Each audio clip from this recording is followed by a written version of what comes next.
প্রিয় স্নেহের সিক্স সেমিস্টারের ছাত্রছাত্রীরা, আজকে আমি যে বিষয় নিয়ে আলোচনা করব সেটি হচ্ছে তোমাদের যে পলিটিক্যাল সায়েন্সের SEC B1 সাবজেক্টটি রয়েছে, এলিমেন্টারি ডাইমেনশন অফ রিসার্চ। এই পেপার থেকে আজকে আমি তোমাদের একটি গুরুত্বপূর্ণ প্রশ্ন এবং উত্তর নিয়ে আলোচনা করব।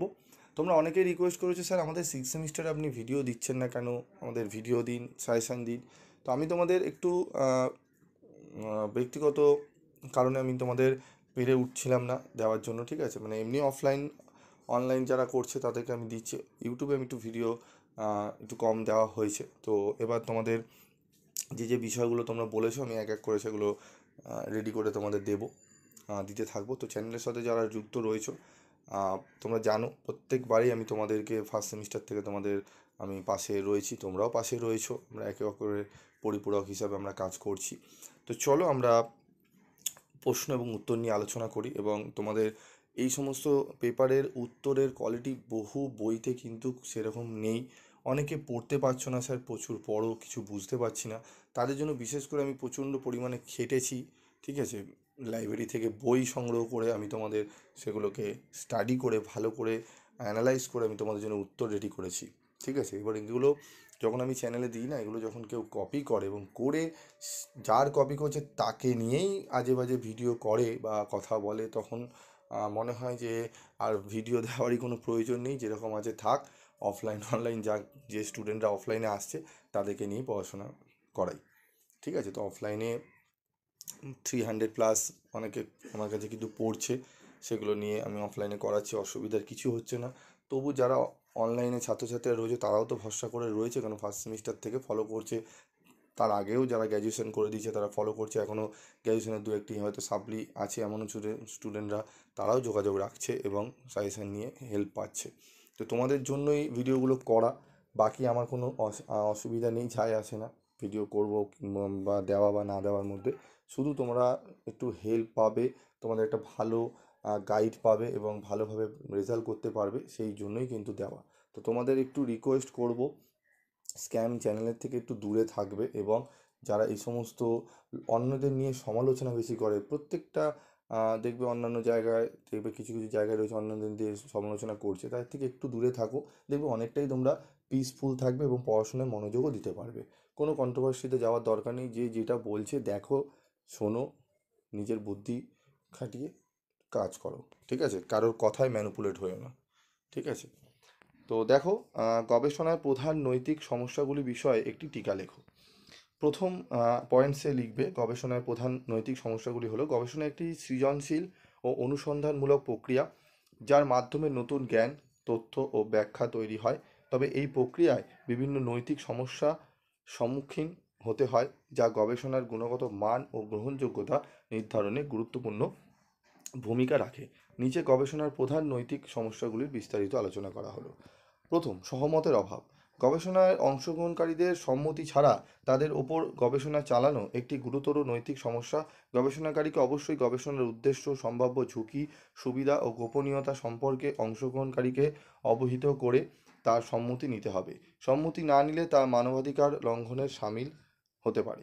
গোপনীয়তা ও গোপন তথ্যের অপব্যবহার, ঠিক আছে? Privacy and confidentiality. গবেষণায় অংশগ্রহণকারীদের ব্যক্তিগত তথ্য সংরক্ষণ ও ব্যবহারে সতর্কতা অবলম্বন করা জরুরি। গবেষণার তথ্য অনুমোদিতভাবে প্রকাশ বা ব্যবহারের ফলে ব্যক্তির ক্ষতি বা অপমান হতে পারে। তথ্য বিকৃতি বা জালিয়াতি। গবেষণায় তথ্য বিকৃতি বা জালিয়াতি করা মারাত্মক নৈতিক লঙ্ঘন। যদি কেউ গবেষণায় মনগড়া তথ্য তৈরি করে বা প্রকৃত তথ্য পরিবর্তন করে, তবে তা গবেষণায় বৈজ্ঞানিক ভিত্তি নষ্ট করে এবং সমাজকে ভুল বার্তা দেয়, ঠিক আছে? তারপর রয়েছে দেখো, অন্যের লেখা গবেষণা বা ধারণা নিজের নামে ব্যবহার করাকে, ঠিক আছে, আমাদের কি বলে দেখে নাও, প্লাজিয়ারিজম বলে, ঠিক আছে? এটি গবেষণার ক্ষেত্রে একটি গুরুতর অপরাধ, যা মৌলিকতা ও বুদ্ধিভিত্তিক সততার পরিপন্থী। আর্থ সামাজিক বৈষম্য। গবেষণায় কখনো কখনো গভীর অশিক্ষিত বা প্রান্তিক জনগোষ্ঠীকে সহজলভ্য বলে ব্যবহার করা হয়, যা একটি নৈতিক সমস্যা। তারা অনেক সময় তাদের অধিকার সম্পর্কে সচেতন না থাকায় তাদের মতামত বা সম্মতি উপেক্ষিত হয়। সুবিধাভোগ ও স্বার্থের দ্বন্দ্ব। গবেষক যদি কোনো আর্থিক বা ব্যক্তিগত লাভের আশায় নিরপেক্ষতা হারায়, তাহলে তা গবেষণার নৈতিকতা প্রশ্নবিদ্ধ করে। এ ধরনের স্বার্থের দ্বন্দ্ব গবেষণার ফলাফলকে প্রভাবিত করতে পারে। প্রকাশনা সংক্রান্ত অনৈতিকতা। গবেষণার ফলাফল প্রকাশে অনৈতিক কার্যকলাপ, যেমন একই গবেষণা একাধিক ডেটা বা জার্নালে প্রকাশ, সহলেখকের নাম না দেওয়া অথবা গবেষণার ফলাফল লুকানো, এসবও গুরুতর নৈতিক সমস্যা। সাম্প্রদায়িক বা সাংস্কৃতিক সংবেদনশীলতা উপেক্ষা। গবেষণার বিষয়বস্তু বা পদ্ধতিকে কোনো সম্প্রদায় বা ধর্মের প্রতি অসম্মান প্রদর্শন নৈতিকভাবে অগ্রহণযোগ্য। বন্য প্রাণী ও পরিবেশ সংক্রান্ত অবহেলা। পরিবেশ বা প্রাণীর ওপর গবেষণায় অপ্রয়োজনীয় ক্ষতি হলে তা পরিবেশগত নৈতিকতা লঙ্ঘন করে। অশালীল বা মানহানিকর উপস্থাপন। গবেষণায় এমন শব্দ বা ছবি ব্যবহার যা অংশগ্রহণকারী বা কোনো গোষ্ঠীর মানহানি ঘটাতে পারে, তা নৈতিক সমস্যার সৃষ্টি করে। সুতরাং গবেষণার নৈতিকতা রক্ষা কেবল গবেষকদের দায়িত্ব নয়, বরং এটি একাডেমিক ও সামাজিক জবাবদিহির অংশ। আন্তর্জাতিক নৈতিক নীতিমালা যেমন তোমাদের রয়েছে 2013-তে, ঠিক আছে, এইগুলো অনুসরণ করে গবেষণার প্রতিটি ধাপ পরিচালনা করা উচিত, যাতে গবেষণা মানব কল্যাণে সহায়ক হয় এবং জ্ঞানের নির্ভরযোগ্য উৎস হিসাবে প্রতিষ্ঠিত থাকে। ঠিক আছে, এই উত্তরটি একদম টু দি পয়েন্ট উত্তর আমি তোমাদের বলে দিলাম। এই প্রশ্নের উত্তরটি ভালো করে রেডি করে নেবে। এখানে আরও অনেক পয়েন্ট লেখা যায়। অ্যাকচুয়ালি এই সমস্ত পেপারগুলো একটু বানিয়েও লিখতে পারো, তবে অতিরিক্ত বানাতে যাবে না। ঠিক আছে, ডেটা কেন্দ্রিক বানাবে, চেষ্টা করবে, তবে অবশ্যই তোমরা ভালোভাবে লিখতে পারবে। তো আজকের মতো ভিডিওটি শেষ করছি, দেখা হচ্ছে পরবর্তী আজকের মতো আমি ভিডিওটি শেষ করছি, দেখা হচ্ছে পরবর্তী ভিডিওতে। সকলে ভালো থাকবে, সুস্থ থাকবে।